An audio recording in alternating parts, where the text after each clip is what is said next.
Hello le phare. Bonjour à tous. On est content d'être avec vous ce dimanche matin. Alors quelques annonces.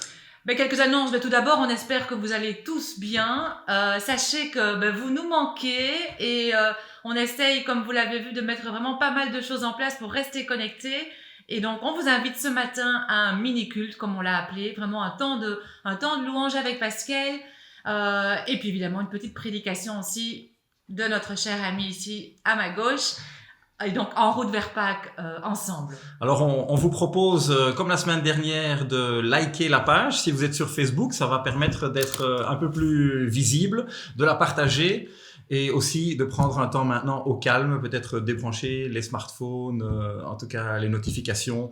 Et on vous propose un défi, un challenge de poster une photo de vous pendant ce mini-culte que vous êtes pendant la prédication, pendant le temps de louange. Vous pouvez envoyer une photo et les balancer sur les réseaux sociaux. C'est une manière sympa de montrer que l'Église est connectée. Alors, comme j'ai l'habitude d'oublier parfois des choses, est-ce que j'ai oublié quelque chose? On n'est pas encore aux annonces officielles, donc ça, on y reviendra par la suite, je pense. C'est mieux. D'accord, il y aura d'autres annonces après, en fin de mini-culte. Et donc, prenons un temps de louange maintenant avec Pascal. C'est parti. À tout à l'heure. Bonjour à tous, j'espère que vous vous portez bien pendant ce temps de confinement. Nous allons passer un petit moment de louange ensemble et je voulais vraiment commencer ce temps par la prière. Je vous invite à fermer vos yeux et à tourner vos cœurs vers le Seigneur. Seigneur, merci pour ta présence avec nous. Merci parce que tu es avec chacun d'entre nous là où nous sommes. Merci parce qu'il est bon de se rappeler qu'avec toi nous avons toujours une espérance, nous ne sommes jamais seuls. Seigneur, merci pour ta grâce, merci pour ton amour. Merci pour le rocher et le refuge que tu es. Merci parce qu'avec toi nous n'avons rien à craindre, parce que tu es avec nous. Sois loué, sois adoré encore ce matin, Seigneur, pour qui tu es. Amen. Je vous propose de commencer ce temps de louange avec un chant qu'on n'a pas l'habitude de chanter à l'église, mais c'est un chant qui dit que Dieu est notre force et qui dit que Dieu est notre ancre. Dans ces temps agités que nous vivons, je pense qu'il est bon de se rappeler que nous avons une ancre dans le Seigneur, que c'est lui qui nous donne la stabilité, c'est lui qui nous donne la paix. Et si vous connaissez ce chant, n'hésitez pas à chanter avec moi.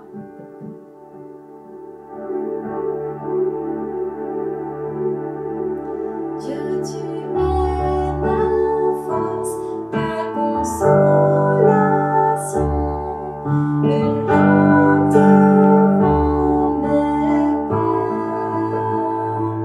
Ta voix a triomphé de l'ouragan, remporté le combat. Tu m'offres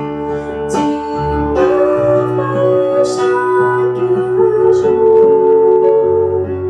ton parfum amour.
quand lui est notre refuge.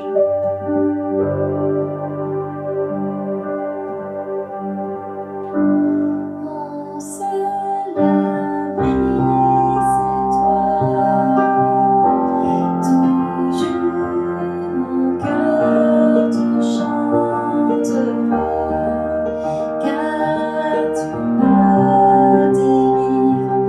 Et chaque fois que j'ai peur, je m'appuie sur toi. Je m'appuie sur toi. Et dans ma faiblesse, le Seigneur me rend fort. Une dernière fois, mon seul abri. Mon seul abri, c'est toi. Toujours mon cœur te chantera, car tu me délivres. Et chaque fois que j'ai peur, je m'appuie sur toi. Je m'appuie sur toi. Et dans ma faiblesse, le Seigneur me rend fort. Je m'appuie sur toi.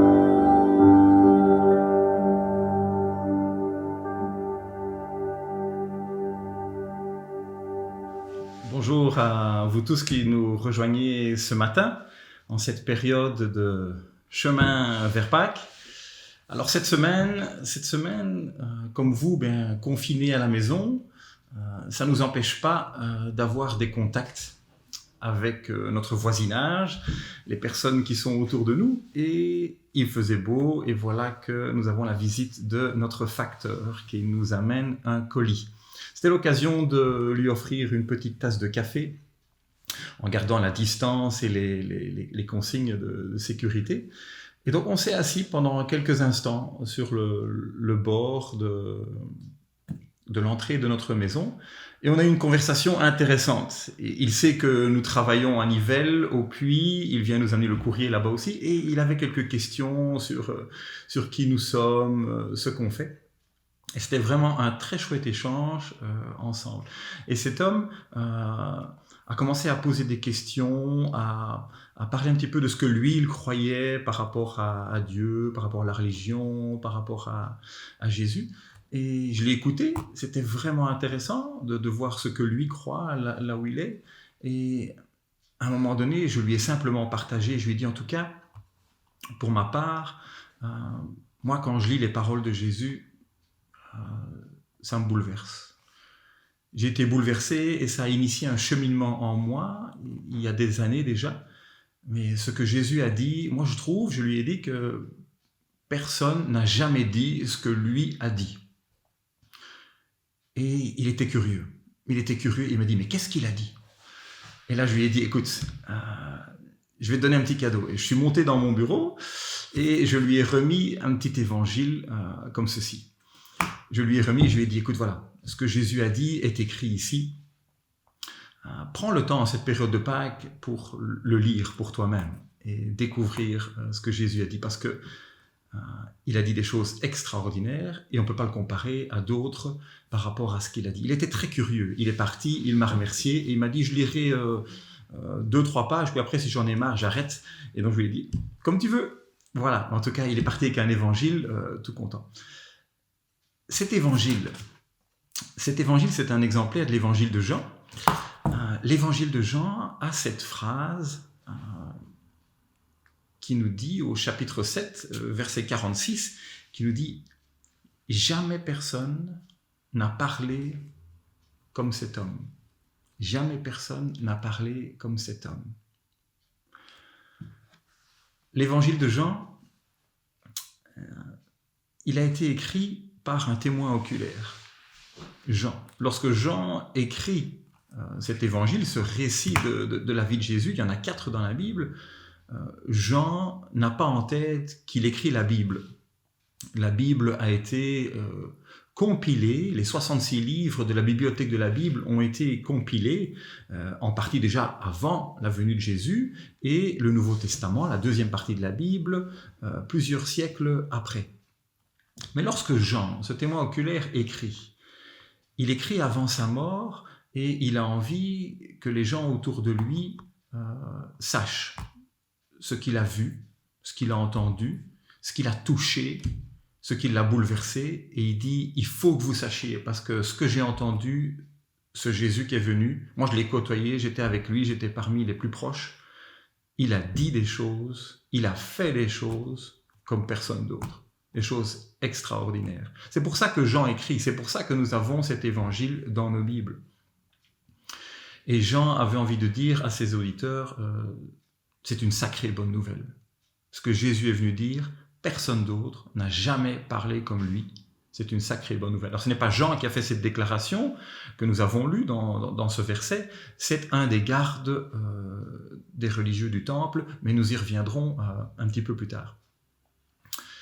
Jean, son but, et il le dit d'ailleurs à la fin de son livre, au chapitre 20, verset 31, il dit « Tout ce que j'ai écrit, ces choses ont été écrites afin que vous croyiez que Jésus est le Messie, le Sauveur, l'envoyé, de Dieu, le Fils de Dieu, et qu'en croyant, vous ayez la vie en son nom. » Jean 20, 31. C'est le but de Jean. Alors revenons-en à notre verset du jour. Personne n'a jamais parlé comme cet homme. Alors ce verset, il est dans un contexte. L'évangile de Jean n'a pas été écrit d'une manière chronologique comme d'autres évangiles. Jean a sélectionné certains épisodes pour nous parler de Jésus à sa manière. Et cette déclaration se trouve au milieu d'un récit, il se passe quelque chose, il y a de l'action, on est en pleine action, dans un moment bien précis. Et déjà, le chapitre juste avant, le chapitre 6, à la fin du chapitre 6, on nous dit les gens avaient déjà entendu des choses de Jésus et pas mal de gens avaient décidé de se retirer et décidé de ne plus suivre Jésus. Information importante. Donc ce que Jésus disait commençait à déranger. On est dans cette phase-là de la vie de Jésus. Et on est au chapitre 7. Et le chapitre 7 nous dit que nous sommes en pleine fête. Jésus se rendait avec ses disciples à la fête des tentes, la fête des tabernacles, ou la fête des cabanes, ça dépend les versions de la Bible que vous avez, ce qu'on appelle en Israël le Sukkot. Alors Karine et moi, on a eu l'occasion de partir en Israël ensemble il y a quelques années, et nous étions justement en Israël à cette période-là, au mois d'octobre. C'est une fête extraordinaire, une des 3 grandes fêtes du peuple d'Israël, qui est célébrée chaque année, dans laquelle ils se rappellent le temps qu'ils ont passé dans le désert, après avoir été délivrés de l'Égypte. Quelque part, il remercie Dieu pour sa provision et pour sa protection pendant tout ce temps au désert. Alors ce qui se passe, même encore maintenant, mais à l'époque déjà, les personnes qui étaient on va dire à 20-30 km de Jérusalem, tous les hommes venaient, et parfois les familles qui pouvaient, et venaient et campaient à Jérusalem. On installait littéralement une cabane, une tente. Et aujourd'hui encore, vous allez sur Google, vous tapez Sukkot, S-O-U-K-K-O-T, et vous trouverez plein d'images qui vous montreront ce qui se passe à ce moment-là. Et Karine et moi, on était là à ce moment-là, et il y a effectivement des cabanes, des tentes, des huttes, et donc c'est un moment où les familles se retrouvent dans cette cabane le soir et racontent l'histoire du peuple d'Israël à cette période-là. C'est la fête. Alors les fêtes en Israël, ça dure une semaine. 7 jours. Dieu avait institué cette fête, et il la célèbre toujours maintenant. Et donc, c'est dans ce contexte-là, et on est 6 mois avant l'arrestation de Jésus. Donc, on est dans les 180 derniers jours avant son arrestation, sa mort, cette période de Pâques, période de laquelle nous approchons, nous aussi maintenant. Et ce genre de fête, c'était vraiment une plateforme où il y avait beaucoup de monde à Jérusalem, et c'était une occasion rêvée pour des prophètes quelconques ou des personnes de se mettre sur un podium et d'un petit peu se faire voir, se montrer. Et c'est un petit peu ce contexte-là qui se passe avec Jésus. Alors le texte nous dit, dans ce chapitre, que les religieux déjà voulaient faire mourir Jésus. Ils avaient déjà cette intention à ce moment-là. Et les membres de sa propre famille, ses frères, ne voyaient pas Jésus d'un bon œil et le poussaient, le provoquaient un petit peu. Et le texte nous dit qu'il disait « Mais vas-y, montre-toi au monde, montre-toi ». C'est peut-être un petit peu provoquant, peut-être ils avaient un peu d'amertume par rapport à la notoriété que Jésus avait déjà. En tout cas, nous savons que le texte nous le dit dans Jean 7, que la famille de Jésus, la famille proche, ne croyait pas en lui. Alors ça peut être, c'est familier pour certains d'entre nous qui avons la foi. On essaye parfois de partager la foi aux gens autour de nous, les plus proches, et ces personnes-là ne sont peut-être pas preneurs, ou nous vivons des tristesses par rapport au partage de ce message. Mais Jésus a expérimenté cela. Jésus divise, Jésus dérange. Personne n'a jamais parlé comme cet homme. Jésus ne laisse personne indifférent. Je vous invite à lire, on ne va pas le lire maintenant, mais tout ce chapitre, tout ce contexte, tout ce chapitre 7, il y a beaucoup de détails qui nous aident encore à comprendre davantage ce verset. On va en regarder quelques-uns. Jean, qui nous parle, nous dit que les gens murmuraient, au verset 12, que les gens murmuraient au sujet de Jésus. On n'osait pas trop parler de lui vraiment à haute voix, on parlait d'une oreille à l'autre, on disait des choses. Et qu'est-ce que les gens disaient? Certains disaient, c'est un homme de bien. D'autres disaient, oh, c'est quelqu'un qui égare le peuple. D'autres disaient, tiens, bizarre, on ne l'a jamais vu sur les bancs de l'école rabbinique avec nous, il n'a pas étudié, pourtant il connaît les Écritures. Est-ce que c'est le Messie? Est-ce qu'il est le Sauveur? Est-ce que c'est un prophète? Le texte nous dit à d'autres moments que beaucoup crurent en lui. Et le texte nous dit, vers la fin du chapitre, qu'il y eut division au sujet de Jésus parmi les gens. Et la réalité, encore aujourd'hui, pour nous aussi, c'est que beaucoup de gens rejettent Jésus parce qu'ils ont des idées fausses, erronées, des conceptions bizarres à son sujet, et particulièrement par rapport à ce qu'il a dit et ce que Jésus dit qu'il a à offrir. C'est un petit peu le brouillard dans la tête des gens. Et lors de ma conversation honnête avec mon ami Facteur, clairement, c'était pas très clair pour lui, toutes ces choses avec Jésus, même s'il avait une éducation dans un contexte chrétien, mais tout cela, c'était un peu du brouillard. Il était curieux de lire ce que Jésus a dit. Et Jésus, au milieu de la fête, des tabernacles ici, en fait, vu que ses frères le poussaient à aller vers la fête, il avait décidé, lui, il y a un verset qui nous dit qu'il a décidé de monter à la fête en secret. Jésus n'allait pas là-bas pour une place. En tout cas, il s'est révélé, on va le voir ensemble, mais il l'a fait à sa manière. D'abord, il est monté plutôt en secret. Et Jésus va procéder un peu en deux temps, en tout cas par rapport au rapport que Jean nous donne ici. Et Jésus va faire une première déclaration, et le texte nous dit au milieu de la fête. Donc au milieu de semaine, Jésus va faire une première déclaration directe. Et il va dire aux gens, je viens du Père, c'est lui qui m'envoie, et vous ne le savez pas parce que vous ne le connaissez pas. Boum, Jésus lâche une bombe. Je viens du Père, mais vous en fait vous ne le connaissez pas. Vous croyez que vous connaissez, mais en fait, vous ne le connaissez pas. Très provoquant. Donc Jésus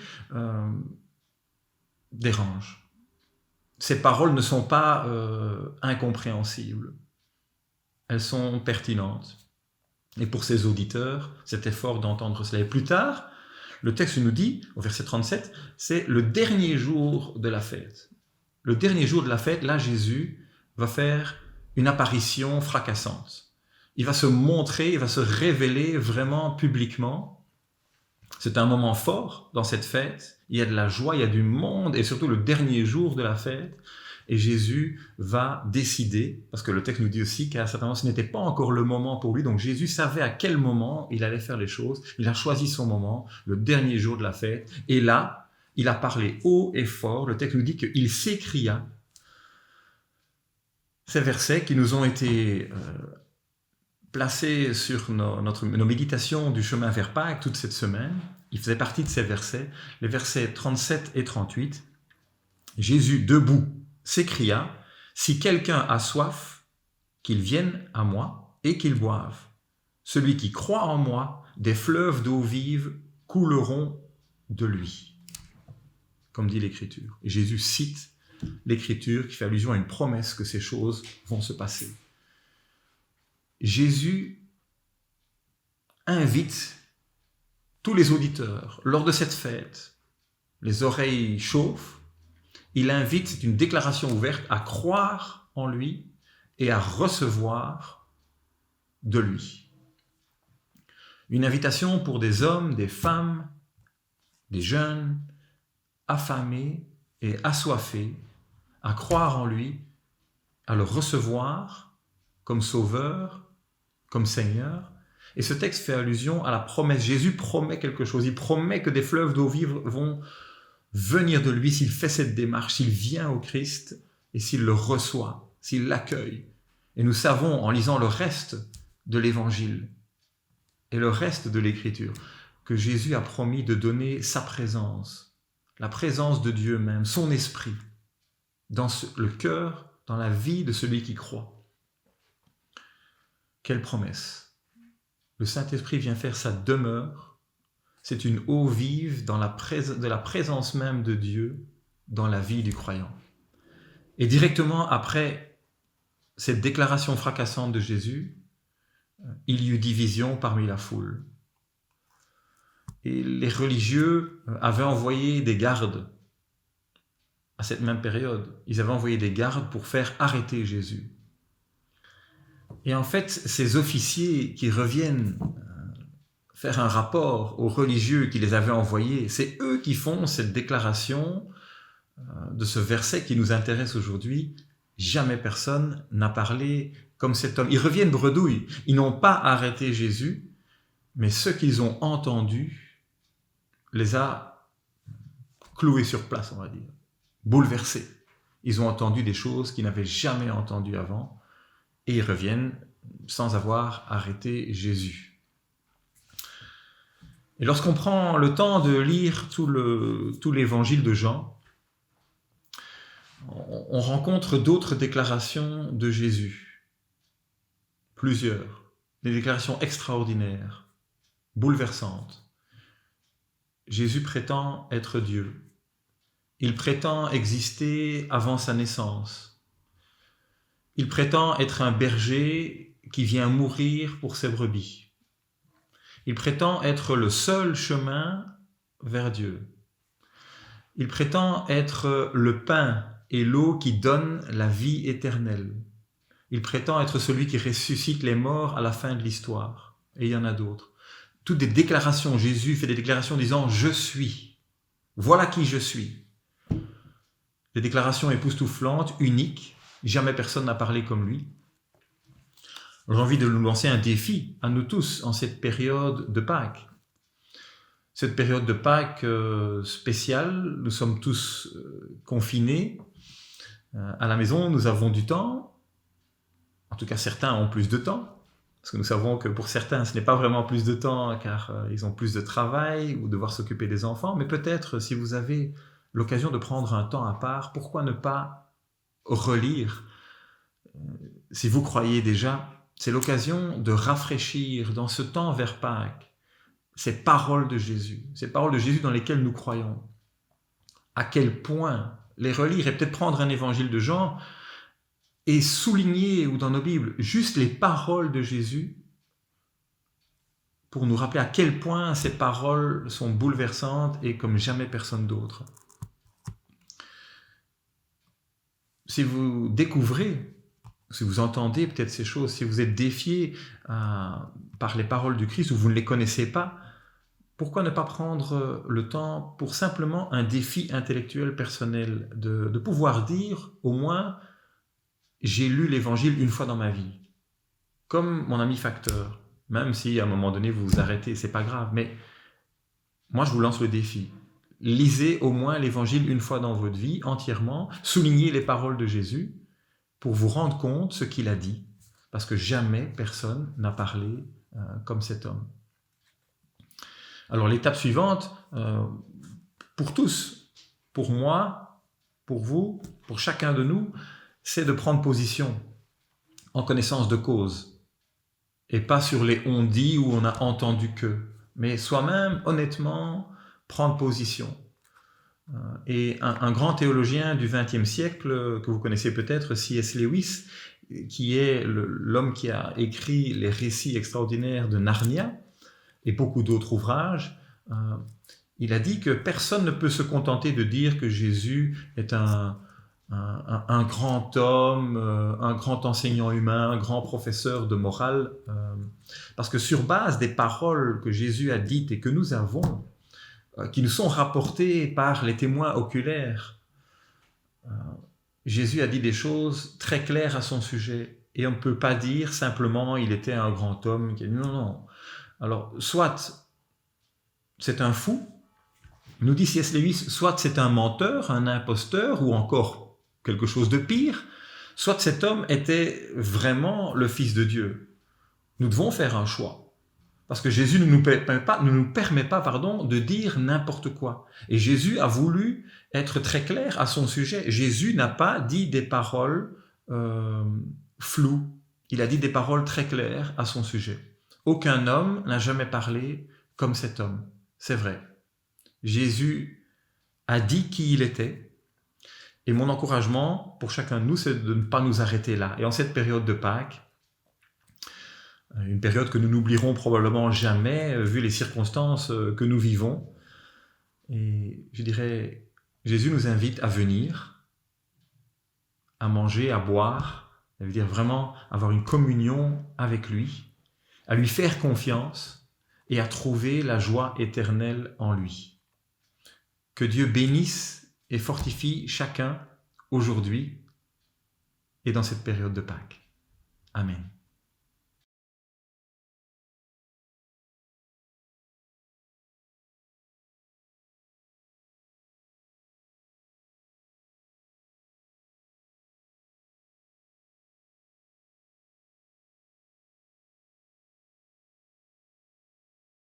Coucou, on est de retour pour quelques annonces de la semaine. Vas-y Olivier. Alors, premier rendez-vous, on se voit tous ce soir à 18h pour un Hello le phare sur Zoom. Vous avez normalement reçu par email le lien pour vous connecter. Donc la semaine dernière, on était une trentaine, je pense, à se voir. Essayons d'être plus encore aujourd'hui. C'était sympa, hein? Et il y a une bonne raison de se voir tous ensemble aujourd'hui. Luc a eu la chouette idée de partager qu'on puisse prendre le Souviens-toi ensemble. Et donc, nous allons partager le repas du Seigneur ensemble. Joël et Denise vont nous diriger dans ce moment. Et donc, prévoyez de prendre avec vous un morceau de pain, un peu de jus de raisin si vous avez pu en trouver, et on aura ce moment ensemble. Et donc, autres annonces. Mais donc cette semaine, on est ensemble en route vers Pâques. Alors ça fait trop bizarre qu'on va avoir, on n'aura pas notre culte de Pâques, notre fête de Pâques. Donc ça va être un peu de nouveau, chacun chez soi. Mais on veut vraiment tout mettre en œuvre pour quand même vivre des chouettes moments pendant cette semaine. Donc n'oubliez pas d'aller peut-être chaque jour sur le site du phare ou sur la page Facebook pour voir les méditations quotidiennes qui nous amènent vers ce chemin de Pâques. Et on aboutira ensemble dimanche prochain avec Luc qui nous amènera avec plus de précision dans ce sujet. Oui, une dernière annonce, les rendez-vous de la semaine. Et donc vous avez vu, on a essayé de mettre en place une série de choses. Et donc on envoie des emails 3 fois par semaine avec des encouragements de différentes personnes du cœur de l'église, de l'équipe pastorale, l'équipe d'enseignement. Lundi, mercredi, vendredi sur vos mails. Et les groupes de maison. Certains groupes de maison se voient toutes les semaines maintenant et le vendredi à 16h, prier ensemble via l'application Zoom. Voilà l'église. À tout à l'heure, on se voit à 18h. À 18h, tous ensemble, ça va être sympa. On pense bien à vous, à bientôt, bisous. Bye bye.